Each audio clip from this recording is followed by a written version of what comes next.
Chairman of AmCham's Trade and Investment Committee says Trinidad and Tobago has to become more productive if it is to achieve economic growth.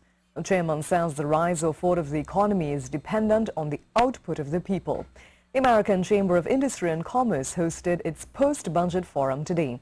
It focused on the sustainability of the energy sector. Vanessa Haynes has this report. You have to look at the long-term horizon. You're not competing within the region. You're competing globally now. Chairman of the American Chamber's Trade and Investment Committee, Ravi Suryadevara, says there has been a recent slump in the energy sector. Mr. Suryadevara points out that there has been no major gas find, and the Ryder Scott report indicates that this country's natural gas reserves continues to fall.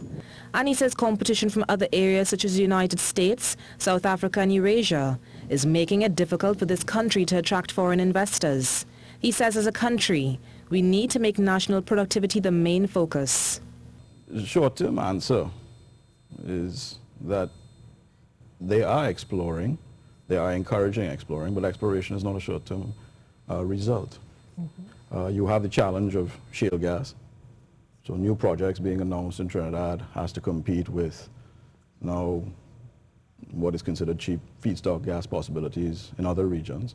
The same way we industrialized as the country based on our gas price is the reason we need to be competitive now. And AmCham's director Eugene Tia says more must be done to modernize the oil refineries in order to improve oil production. Petrotrin's assets, for example, are older assets and therefore require a lot of investment for asset integrity and so.